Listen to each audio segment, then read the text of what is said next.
اور دعوت کراتے ہیں بغیر کوئی ویٹ کرائے اپنے مہمانوں کا اور ان سے پھر سوالات کا سلسلہ شروع کریں گے. ہمارے ساتھ جی براجمان ہے ڈاکٹر سید محمد طاہر شاہ صاحب.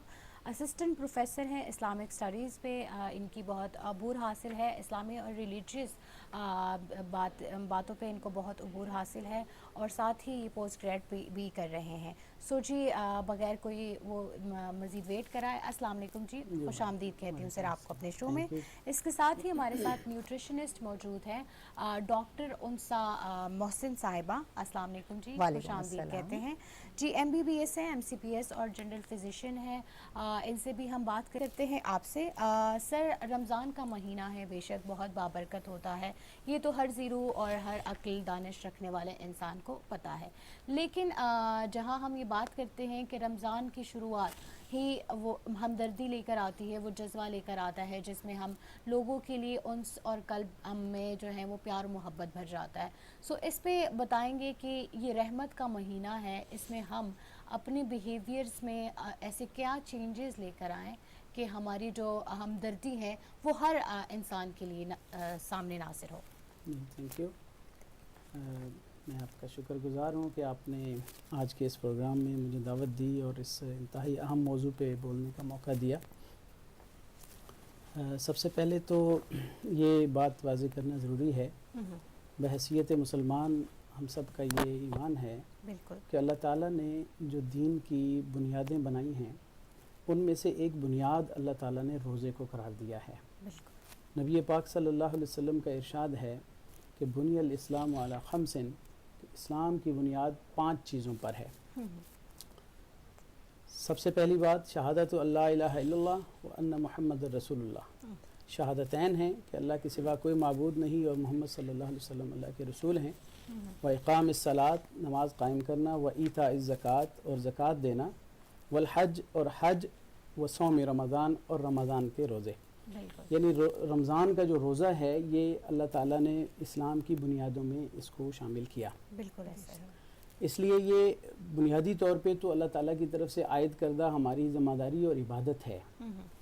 پھر اس روزے کو صرف ہمارے لیے ہی فرض نہیں کیا گیا. قرآن مجید میں آتا ہے کہ یا ایھا الذین آمنوا کتب علیکم الصیام کما کتب علی الذین من قبلکم, کہ اے ایمان والو تم پہ روزے فرض کیے گئے ہیں جیسا کہ تم سے پہلے لوگوں پر بھی فرض کیے گئے تھے, لعلکم تتقون, تاکہ تم متقی بن جاؤ.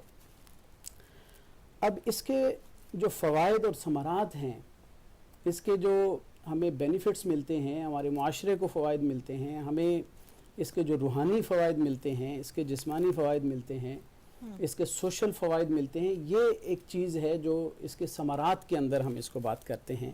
کہ ہم اس کو ڈسکس اس لیے کرتے ہیں کہ ایک تو اللہ تعالیٰ کی عبادت کے طور پہ یہ عبادت پوری ہو جائے, اور دوسرا ہم اس کے فوائد سے آشنا ہو جائیں کہ ہمیں پتہ ہو کہ ہم اس سے کیا فوائد حاصل کرتے ہیں. بالکل ایسا ہی ہے. تو جیسا کہ آپ نے کہا کہ یہ صبر کا مہینہ ہے, رسول اللہ صلی اللہ علیہ وسلم نے شعبان کے آخر میں ایک خطبہ ارشاد فرمایا تھا جو کہ استقبال رمضان کے حوالے سے آپ صلی اللہ علیہ وسلم کی تعلیمات اور ہدایات پر مشتمل ہے. اس میں کثیر تعلیمات ہیں, ان میں سے ایک بات رسول اللہ صلی اللہ علیہ وسلم نے فرمایا کہ یہ صبر کا مہینہ ہے. وہ شہر الصبر, یہ صبر کا مہینہ ہے. تو اور صبر کا جو اس کا نتیجہ ہے, اس کا جو فائدہ ہے, وہ حدیث میں آتا ہے کہ وہ جنت ہے. تو اب صبر کے لیے ہمیں یہ دیکھنا ہے کہ کس طرح روزہ ہمارے لیے صبر کا باعث بنتا ہے. انسان کی خواہش یہ چاہتی ہے کہ کوئی کام کرے اور وہ اچھے یا برے کی تمیز کیے بغیر خواہش اس کی مچل رہی ہوتی ہے. لیکن اس کو صحیح ڈائریکشن پہ ڈالنا جو ہے یہ انسان کا جو سیلف کنٹرول ہوتا ہے اس کی بدولت ممکن ہوتا ہے.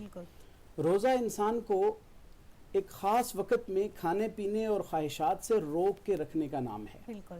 جب انسان کھانے پینے اور جائز خواہشات سے ایک وقت کے لیے رک جاتا ہے اور وہ باز رہتا ہے, تو وہ جب یہ روزے گزر جاتے ہیں یا روزے کے بغیر حالت میں ہوتا ہے تو وہ ناجائز کام کے لیے کیوں نہیں رکے گا.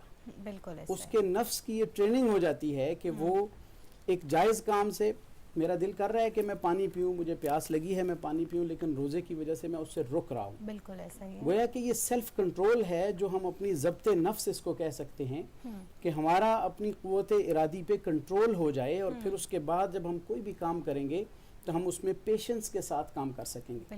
ہم اپنی خواہشات یا جذبات سے مغلوب ہو کر ہم اس کے دھارے پہ نہیں بہ جائیں گے، بلکہ ہم ایسا کریں گے کہ جو اس وقت کی مناسبت سے کوئی بہتر کام ہوگا ہم وہ کر سکیں گے. مطلب نفسانی خواہشات کے ہاتھوں انسان کو جو ہے مجبور نہیں کرتا. نہیں کرتا. روزہ ہمیں یہ ٹریننگ دیتا ہے، اور یہ ہمیں پریکٹس دیتا ہے کہ ہم اس پورے مہینے کے اندر اپنے آپ کو یہ کنٹرول کریں. اور اس میں یہ روزے کی جو لفظ عربی کا ہے نا، صوم، بالکل صوم، اس گھوڑے کو بھی صائم کہا جاتا تھا جس کو جنگجو جو ہے وہ جنگوں کے لیے تیار کرتے تھے. ان کو بھوکا پیاسا رکھ کے ان کو جنگ کے لیے تیار کرتے تھے کہ جب جنگ کا موقع آئے تو پھر یہ ہمارے صحیح طور پہ کام آئے اور وہاں پہ یہ ہمارا ساتھ دے. تو وہ اس کے اندر کنٹرول کی اور اس کے اندر جو ہے وہ صبر کی کیفیت پیدا ہو جاتی تھی.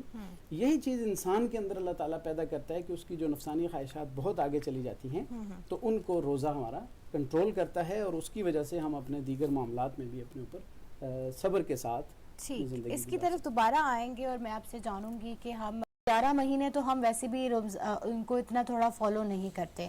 متقی پرہیزگار ہونے کے لیے ایسی کیا اسپریچول اس مہینے میں ایسی چیزیں ہوتی ہیں روحانی جو ہمیں تندرست کرتی ہیں اور وہ آگے 11 مہینے بھی فارورڈ کر کے رکھی جا سکتی ہے؟ اس بارے میں بتائیے گا. جی، روزہ جو ہے یہ اللہ تعالیٰ نے انسان کو پورے 12 مہینوں میں سے ایک مہینے میں بطور ٹریننگ کے دیا ہے. بالکل. آپ یوں سمجھیں کہ مسلمان تو 12 مہینے کا مسلمان ہے نا. بالکل ایسا ہی ہے. جو جن خرابیوں سے بچنا اس کو رمضان میں ضروری ہے وہ باقی دنوں میں بھی بچنا اسی طرح ضروری ہے. بالکل ایسا ہی ہے. لیکن خصوصی طور پہ یہ چونکہ ایک ٹریننگ سیشن ہے، جیسے یہ انسان کی پروموشن کے لیے اللہ تعالیٰ یوز کرتا ہے کہ ایک بندے کا ایمان ایک لیول پہ پہنچا ہوا ہے تو اس کو اس سے اگلے درجے میں اگر پروموٹ کرنا ہے ایمان کے حوالے سے تو اس کو رمضان نصیب ہوتا ہے اور پھر رمضان کی ٹریننگ کے اندر سے وہ گزرتا ہے.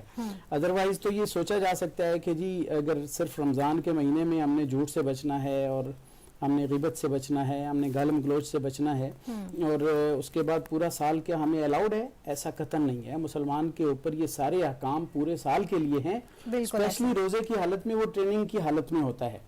مطلب روزے میں وہ سکھا رہے ہوتے ہیں ہمیں باقی کی زندگی کے لیے کہ آپ نے یہی فالو کرنا ہے. جی، اس کو سکھایا جا رہا ہے کہ آپ نے اسپیشلی اس طرح کانشیس رہ کے یہ ان چیزوں کو ملحوظ رکھنا ہے اور اپنی آپ نے جو ہے وہ کرنی ہے، پریکٹس کرنی ہے. تو یہی تقویٰ کے اندر بھی یہی بات آتی ہے. روزے کا جو مقصد قرآن مجید نے بیان کیا لعلکم تتقون، تاکہ تم متقی بن جاؤ، پرہیزگار بن جاؤ، تم بچ جاؤ، گناہوں سے بچ جاؤ، جہنم سے بچ جاؤ. تو تقویٰ کیا چیز ہوتی ہے؟ حضرت عمر فاروق رضی اللہ تعالیٰ عنہ نے حضرت کعب الابار رحمۃ اللہ علیہ سے ایک دفعہ پوچھا کہ تقویٰ کسے کہتے ہیں؟ تو انہوں نے جواب دیا کہ آپ کبھی کسی خاردار کانٹوں والی جو جھاڑیوں والے رستے سے گزرے ہیں؟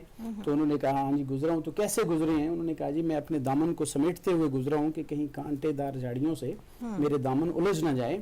تو فرمایا کہ یہی تقویٰ ہے کہ انسان اپنی زندگی کا جو رستہ ہے اس میں گناہوں والے کانٹوں سے بچتے بچاتے اپنی زندگی گزار لے تو یہ متقی بنتا ہے انسان. یہ تقویٰ کی تعریف کی گئی ہے. تو گویا کہ ہمیں یہ پریکٹس دی جاتی ہے کہ ہم اپنے اس روزے کے دوران اسپیشلی اور پوری لائف میں بھی اس چیز سے ہم اجتناب کریں کہ ہم کسی کو گالی دیں، ہم کسی کو برا بھلا کہیں، ہم غیبت کریں.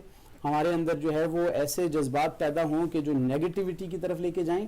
ہم ایسا بیہیویئر اختیار کریں کہ جو اللہ اور اس کے رسول کا پسندیدہ نہیں ہے. ہم ایسی سمت چلے جائیں کہ جس میں جو ہمیں معاشرے کے اندر کوئی وائلنس کی طرف لے کے جاتی ہے. تو یہ تقویٰ ہے جو کہ انسان کے اندر پیدا کرنے کی پریکٹس کروائی جا رہی ہے رمضان میں. جب رمضان میں اس چیز کا بندہ عادی ہو جاتا ہے تو آپ نے دیکھا ہوگا کہ رمضان کے بعد کافی عرصے تک اس چیز کے اثرات رہتے ہیں. پھر جب آہستہ آہستہ وہ ڈم ہونا شروع ہوتے ہیں تو پھر اللہ تعالیٰ ہمیں رمضان نصیب اور کر دیتا بالکل ہے، اللہ کی طرف سے ایک اور رمضان، اس سے ہمیں تقویٰ بالکل کی صحیح دولت کہتے ہیں ملتی کہ جب اللہ جو ہے وہ انسان کو نیک راہ پہ لانے کا تہیا کرتا ہے تو رمضان لے آتا ہے. سو وہی والی بات ہے، یہ ایک مہینہ ہمارے لیے پریکٹس ہوتا ہے. اور آپ کو یاد دلاتی چلوں، آپ ہمیں لائیو کال کے تھرو جوائن کر سکتے